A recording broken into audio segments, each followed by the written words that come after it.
মিষ্টি বিতরণ নিয়ে তর্কের জেরে স্বেচ্ছাসেবক দল নেতার ছুরিকাঘাতে এক ছাত্রদল নেতার মৃত্যু হয়েছে। সোমবার সন্ধ্যার পর এ ঘটনা ঘটে। পুলিশ জানায়, ছাত্রদলের নেতাকর্মীরা মিষ্টি বিতরণ করছিল। এ সময় মিষ্টি খাওয়ানো নিয়ে নিজেদের মধ্যে তর্ক হয়। এক পর্যায়ে ছাত্রদলের ওই নেতাকে ছুরিকাঘাত করেন স্বেচ্ছাসেবক দলের ওই নেতা।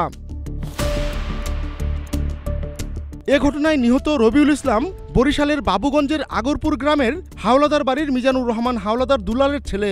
রবিউল জাহাঙ্গীরনগর ইউনিয়ন ছাত্রদলের সহসভাপতি। সোমবার সন্ধ্যার দিকে উপজেলার আগরপুর হালিমা মান্নান হাসপাতালের সামনে হামলার শিকার হন রবিউল। সন্ধ্যার দিকে 6:30টার দিকে একটা নিউজ পেয়েছিলাম, মারামারি ওনারা ওই যে হসপিটালে গেছে, যারা ইনজুর ছেলে বাংলায় গেছে, ওই যে ঘন্টাখানিক আগে সংবাদ পাইছিলেন মারা গেছে। তারপর থেকে 3 যে গেছে, ওই তদন্ত চলতেছে। ভাই পাইলে অবশ্যই আমরা মামলা নিয়ে আইনগত ব্যবস্থা নেব। এই ধরনের আসলে ওইরকম নিউজ তো মানে সংবাদ পাইছি, এটা তদন্ত দিন আসছে, তদন্ত এটা বেরোয় আছে।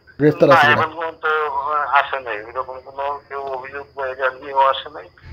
আসলে অবশ্যই আমরা মামলা নেব, আইনগত ব্যবস্থা। স্থানীয়রা জানিয়েছে, শেখ হাসিনার ফাঁসির রায় ঘোষণা হওয়ায় জাহাঙ্গীরনগর ইউনিয়নের ছাত্রদলের নেতাকর্মীরা মিষ্টি বিতরণ করছিলেন।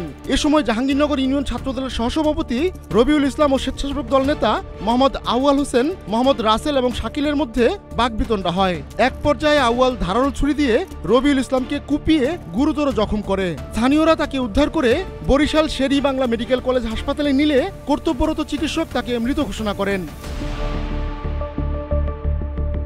তবে এ ঘটনার সঙ্গে মিষ্টি বিতরণের কোনো সম্পর্ক নেই বলে দাবি করেছেন জাহাঙ্গীরনগর ইউনিয়ন ছাত্রদলের সাধারণ সম্পাদক পলাশ। তিনি বলেন, তার জন্মদিন উপলক্ষে কেক কাটার আয়োজন করা হয়। তখন পূর্বশত্রুতার জের ধরে দলের কোনো পদ পদবি না থাকা আউয়াল, আমির খান, ফিরোজ চকিদার, এমদাদুল, শাহিন ফরাজি, শাকিল সহ 10 জন হামলা করে। তারা ধারালো অস্ত্র দিয়ে রবিউলকে কুপিয়েছে। এতে রবিউলের মৃত্যু হয়েছে। আহমদুল্লাহ শিকদার, নাগরিক প্রতিদিন।